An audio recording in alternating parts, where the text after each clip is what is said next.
সীতারাম বন্ধুরা, আজকে রেসিপি খেজুর ড্রাই ফ্রুট মিষ্টি। চলুন কিভাবে বানাবো আর কি কি উপকরণ লাগছে দেখে নেওয়া যাক। আমি একটা প্যানের মধ্যে 4 মগজ নিয়ে নিয়েছি। 4 মগজটা 5-6 সেকেন্ড ভেজে নিয়েছি। তারপরে আমি দিয়ে দিলাম এর মধ্যে কফি সিড বা পোস্তদানা। এবার এটাকেও 4-5 সেকেন্ড আমি ভেজে নেব। ভেজে নেওয়ার পরে আমি এর মধ্যে ড্রাই ফ্রুট দিয়ে দিলাম, আমন্ড, পিনাট আর কাজু বাদাম দিয়ে ভালো করে 1 চামচ ঘি দিয়ে ভেজে নিচ্ছি। এটা 3 মিনিট মতন আমি ভেজে নেব। এরপরে আমি একটা ওই প্যানটাই বসিয়ে দিয়েছি, ওর মধ্যে আমি 2 চামচ ঘি দিয়ে দিচ্ছি। আর আমি মিক্সার গ্রাইন্ডারে খেজুর গ্রাইন্ড করে রেখেছি, সেই খেজুরটা আমি এবার দিয়ে ভালো করে কুক করে নেব। বন্ধুরা, আমার ভিডিওটা ইউটিউব থেকে যদি দেখেন তবে আমার চ্যানেলটা সাবস্ক্রাইব করে দেবেন ও পাশে থাকা বেল বাটনটা টিপে দেবেন আর অল বাটনটাও টিপে দেবেন, যাতে আমার ভিডিও আপলোড করা মাত্র আপনার কাছে নোটিফিকেশান চলে যায়। আর যদি এফবি থেকে দেখেন তবে আমার পেজটা ফলো করে আমার পাশে থাকবেন, লাইক, কমেন্ট ও শেয়ার করবেন। তো এবার আমি এই 2 চামচ যে ঘি নিয়েছি, ওই ঘিয়ের মধ্যে এটা ভালো করে আমি এটা মিশিয়ে এটা কুক করব। যতক্ষণ কুক করতে হবে যতক্ষণ এটা ডো হয়ে যায় আর এটা শুকিয়ে আসে, প্যান ছেড়ে দেয়। বন্ধুরা, আমার প্রায় হয়ে গেছে। এবার আমি এর মধ্যে দিয়ে দেবো সেই ভেজে রাখা ড্রাই ফ্রুটগুলো। এবার ড্রাই ফ্রুটগুলো দিয়েও আমি অনবরত এরকম নাড়তে থাকবো। নাড়তে নাড়তে এটা যখন একটা পুরো মিশে যাবে ড্রাই ফ্রুটগুলো এই খেজুরের সঙ্গে, হ্যাঁ, তখন আমি এটা নামাবো। এবার আমি সব রকমের ড্রাই ফ্রুট, পোস্তদানা, মগজদানা আর 3 রকম যে বাদাম ছিল সেগুলো সব দিয়ে ভালো করে মিশিয়ে নেব।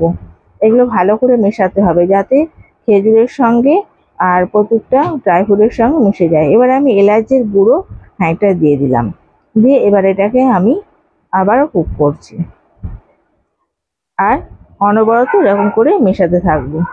আস্তে আস্তে একটা সময় আসবে যেমন ডো হয়ে যাচ্ছে। দেখুন আমারটাও প্রায় হয়ে গেছে। এবার আমি এটাকে একটা থালার মধ্যে নামিয়ে নেব। একটু ঠান্ডা হলে বন্ধুরা এটার মধ্যে আমি ভালো মতন একটুখানি হাত দিয়ে মেখে একটা রোল শেপ করে নেব।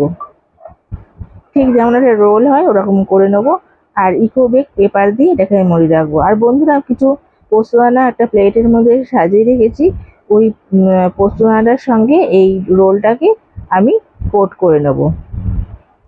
আর রোলটা কিন্তু খুব ভালোভাবে করতে হবে, চেপে চেপে যাতে করতে হবে, ভেঙে না যায়। দেখুন আমি পোস্তদানা বললাম সাজিয়ে রেখেছি, এই পোস্তদানাটা ভালো করে কোট করে নেবো। আর বেশি যেটা অতিরিক্ত হয়ে যাবে সেটা হাত দিয়ে আমি ঝেড়ে ফেলে দেবো। আমার হয়ে গেছে। এবার আমি এই ইকো বেক পেপারটার মধ্যে এবার আমি মুড়িয়ে 1 ঘন্টার জন্যে আমি রেখে দেবো ফ্রিজে।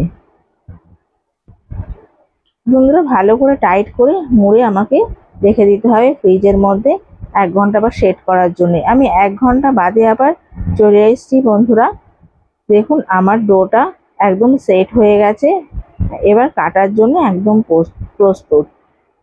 এবার আমি আমার সাইজ মতন কেটে নেব। আপনারা আপনাদের যেরকম সাইজ মনে হয় সেরকম করে নেবেন। আমি এই চাকুটার মধ্যে আমি একটু ঘি মাখিয়ে নিয়েছি, এবার এটাকে কেটে নিচ্ছি। আমি আমার সাইজ মতন কেটে নিচ্ছি, আপনাদের যেরকম পছন্দ হয় মোটা সরু সেরকম করে আপনারা কেটে নেবেন। এবার আমি একটা প্লেট নেব, ওই প্লেটের মধ্যে এইগুলোকে সাজিয়ে নেব। এইগুলো সাজানোর পরে আমি বন্ধুরা এর মধ্যে যে সিলভার পেপার হয় সেই পেপার দিয়ে একটু ডেকোরেশন করে নেব দেখতে ভালো লাগার জন্য। বন্ধুরা দেখুন, এইটা যেমন দেখতে সুন্দর হয় তেমন কিন্তু খেতে ততটাই সুন্দর হয় আর অনেক হেলদি। যারা নিরামিষ খায়, যারা জিম যায় তাদের জন্য তো এইটা ভীষণ সুন্দর একটা মিষ্টি। আর এর মধ্যে কোনো সুগার নেই, কোনো গুড় নেই, সুগার রুগীরাও খেতে পারে।